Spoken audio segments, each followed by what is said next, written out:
तो नमस्कार दोस्तों, आज हम पढ़ेंगे हमारा स्टील स्ट्रक्चर डिज़ाइन का फोर्थ चैप्टर। ठीक है, फोर्थ चैप्टर का नाम क्या है? Tension member. इस चैप्टर में हम सिर्फ इम्पोर्टेंट टॉपिक्स ही पढ़ेंगे। तो टेंशन मेंबर क्या होता है? टेंशन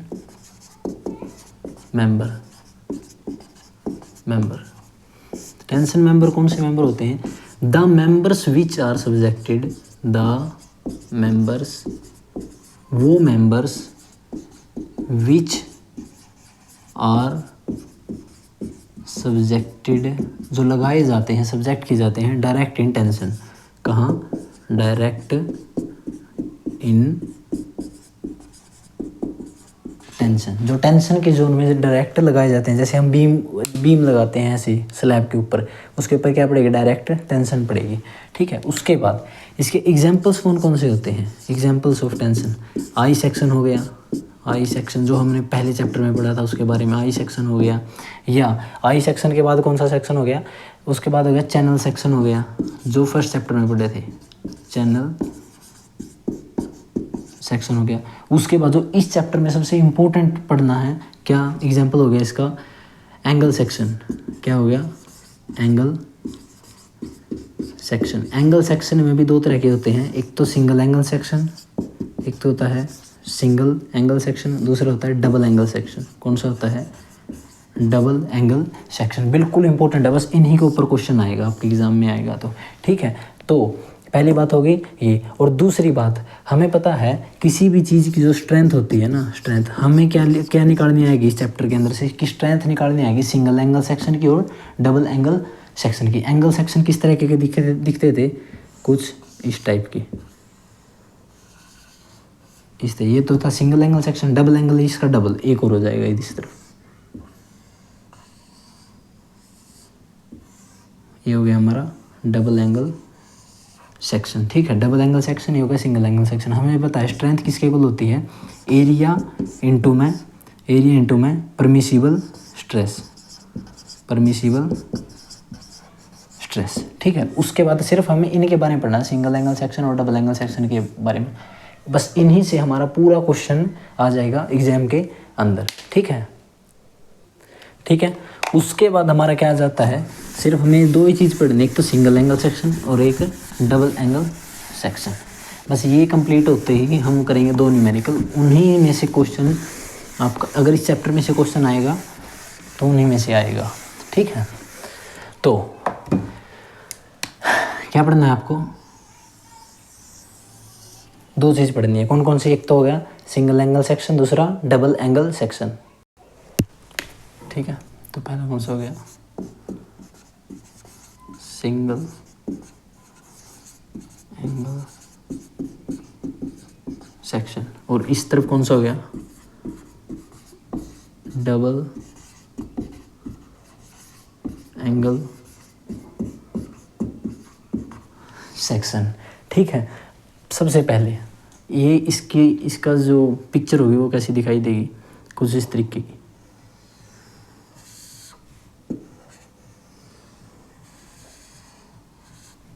ठीक है, ये क्या हो गया? Single angle section.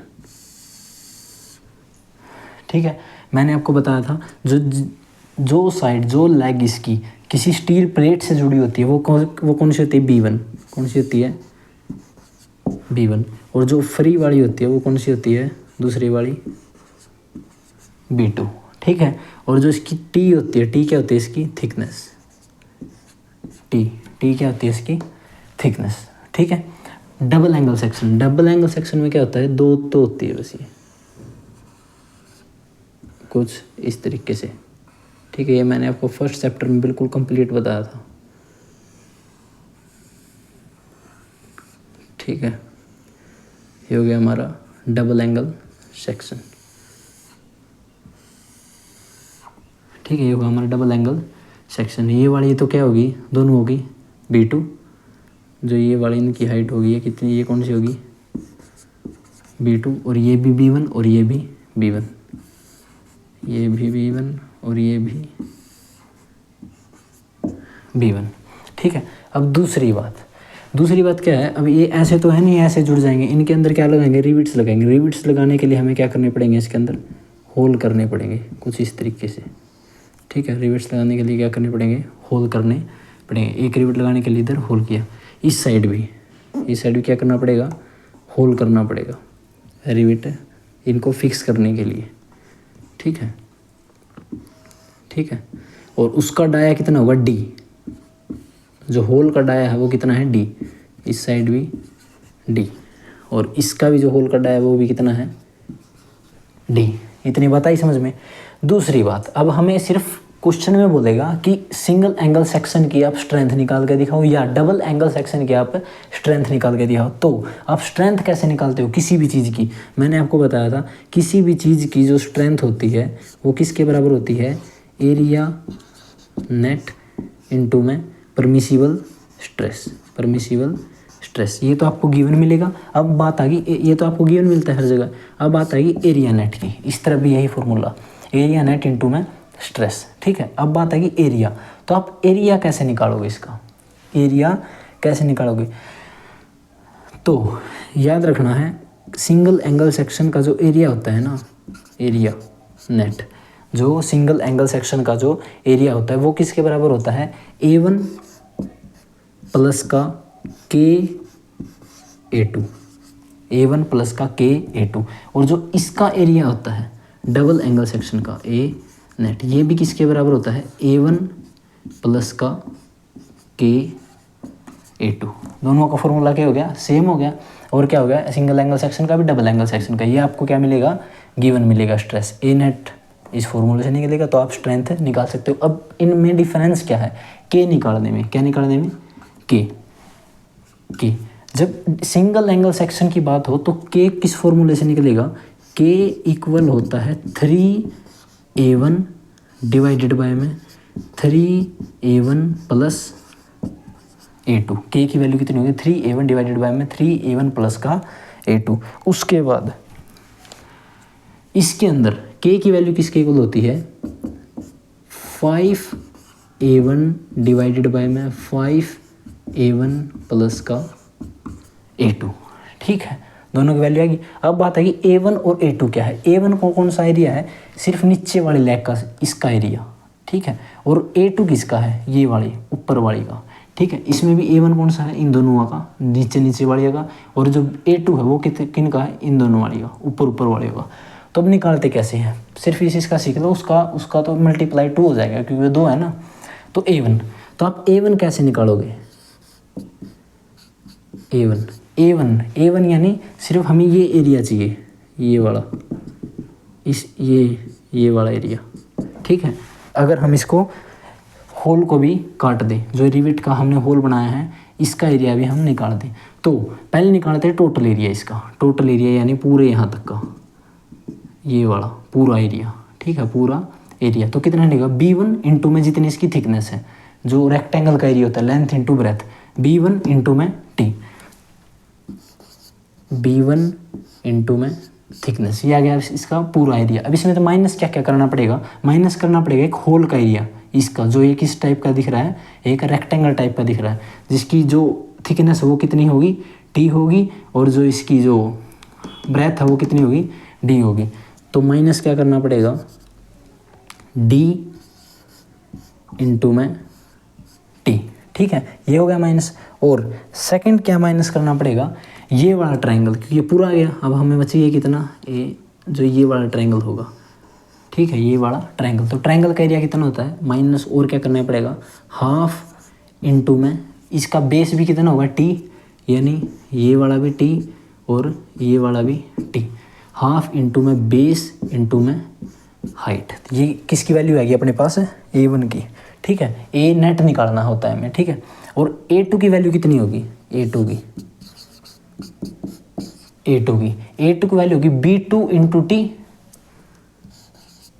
B2 into T, पूरा आ गया। अब इसके अंदर से भी हमें सिर्फ यही चाहिए, तो इसके अंदर से भी हमें क्या करना पड़ेगा, एक ट्रायंगल माइनस करना पड़ेगा। तो A2 की वैल्यू भी कितनी होगी, B2 माइनस T, इसमें से माइनस क्या करना पड़ेगा, एक ट्रायंगल, हाफ इंटू में बेस इंटू में हाइट। ये आ गया अपना A1 A2 same as it is A1 A2 इसमें निकलेगा, बस इसमें मल्टीप्लाई हो जाएगी 2 से, क्योंकि 2 है ना, इससे भी इससे भी। ठीक है, अब हम करेंगे न्यूमेरिकल। ठीक है, न्यूमेरिकल से आपको बिल्कुल क्लियर हो जाएगा ये। तो हमारे पास क्वेश्चन क्या है, calculate the strength of single angle section की हमें स्ट्रेंथ निकालना है, जिसका IS यानी Indian standard angle 100 into 75 into 8 mm use 16 mm dia, 16 mm dia का रिविट यूज़ किया है, और FST की वैल्यू कितनी है, 150 है। तो ये किस तरीके का सेक्शन है, कुछ इस तरीके की हमारे पास एक स्टील प्लेट है, उसके ऊपर एक एंगल सेक्शन है। क्या है, एक एंगल सेक्शन है कुछ इस तरीके से। ठीक है, कुछ इस तरीके से क्या है, हमारे पास एक एंगल सेक्शन है ये।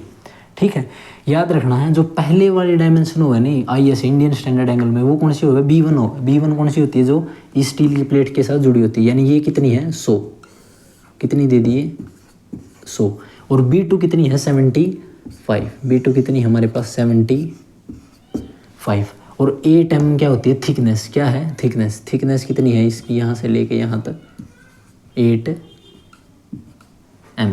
ठीक है, ये कितनी है 100 mm, ये दिया हुआ है। ठीक है, सेकंड चीज़ क्या दे रखी है, used 16 mm dia of rivet, 16 mm dia का रिविट यूज़ किया गया है। तो होल की डायमेंशन कितनी होगी, जितना mm डाया दिया होता है ना रिविट का, उससे 2 आगे, यानी 16 का दिया होगा, तो होल कितने का होगा 18 का, 18 का। ये मैंने आपको फर्स्ट लेक्चर में ही बताया था, फर्स्ट में नहीं, थर्ड में और सेकेंड में।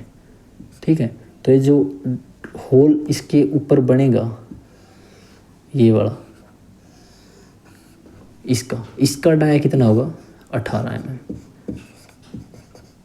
ठीक है, क्योंकि 16 mm का तो रिविट था, ये इससे ज़्यादा करने पड़ेगा होल, तो कितना होगा 18 mm। ये हो गया हमारा। ठीक है, ये क्या था B1, ये कितना था B2। अब मैंने क्या बताया था आपको, किसी भी न्यूमेरिकल में सबसे पहले ये देखते हैं कि निकालना क्या निकालना, strength of single angle section निकालनी है। क्या निकालनी है, strength of single angle section. तो स्ट्रेंथ किसके इक्वल होती है सिंगल एंगल सेक्शन की, स्ट्रेंथ एरिया नेट इनटू में परमिसिबल स्ट्रेस, यानी FST, परमिसिबल स्ट्रेस। अब एरिया नेट, FST तो हमें गिवन है, अब एरिया नेट निकालना है। क्या निकालना है, एरिया नेट। तो सिंगल एंगल सेक्शन के अंदर एरिया नेट किसके इक्वल था, A1 प्लस का K इंटू में A2 का। ठीक है, A1 प्लस का K इंटू में A2, K किसके इक्वल था 3A1 डिवाइडेड बाय में 3A1 प्लस का A2 का है। ठीक है, उसके बाद आप A1 निकालो सबसे पहले, A1 एरिया ऑफ 1, ये वाला नीचे वाला, सिर्फ नीचे वाला एरिया। ठीक है, यहाँ से लेके यहाँ तक का एरिया, पहले टोटल निकाल दो इसका, कितना होगा 100 इंटू में 8, कितना होगा 100 इंटू में 8, ये हो गया पूरे नीचे वाली लेग का एरिया। उसके अंदर से हमने पहले क्या किया, एक होल कर रखा है। ठीक है, यानी होल बाहर निकाल रखा है, तो ये एरिया काउंट नहीं होगा, तो होल का एरिया कितना होगा 18 mm। तो इसकी क्या होगी ये विड्थ, और थिकनेस कितनी होगी 8 mm। तो माइनस क्या करना हमें 18 इंटू में 8, ये चीज़ माइनस होगी। दूसरा हमें एरिया लेना है सिर्फ यहाँ तक का, कहाँ तक का, यहाँ तक का, और ये एरिया कहाँ तक का आया हमारा, यहाँ तक का। तो एक ट्रायंगल भी माइनस होगा, ट्रायंगल भी माइनस होगा। तो ट्रायंगल किसके इक्वल होता है, हाफ इंटू में बेस इंटू में हाइट। ट्रायंगल का area half into base into height. Base भी कितना लेना है, जितनी इसकी थिकनेस है पूरे एंगल की 8, और हाइट भी कितनी है यही पूरी 8, ये माइनस होगा। अब इसको सोल्व कराने के बाद हमारे कैलकुलेटर यूज़ होता है लाउड में और एग्ज़ाम के अंदर। तो A1 की वैल्यू कितनी आएगी 624, कितनी आएगी 624। ठीक है, उसके बाद आ गया हमारे पास A2। अब A2 कैसे निकालोगे, A2 यानी पूरी लंबाई कितनी है 75 इंटू में थिकनेस 8 mm, 75 इंटू में थिकनेस 8 mm, ये आ गया पूरा इसका एरिया। अब इस एरिया में से भी ये ट्रायंगल माइनस करना पड़ेगा, क्योंकि हमें यहाँ तक का लेना है ये ट्रायंगल भी सेम ऐसे ही माइनस करना पड़ेगा। हाफ इंटू में बेस भी कितना है 8 mm, हाइट भी कितनी है 8 mm। तो ये कैलकुलेटर से सोल्व कराने के बाद आ गया हमारा कितना आ गया 568, कितना आ गया 568 mm का स्क्वायर और mm का स्क्वायर। ठीक है, उसके बाद A1 भी आ गया हमारे पास, A2 भी आ गया। ठीक है, A1 भी आ गया, A2। अब आ गया K की वैल्यू।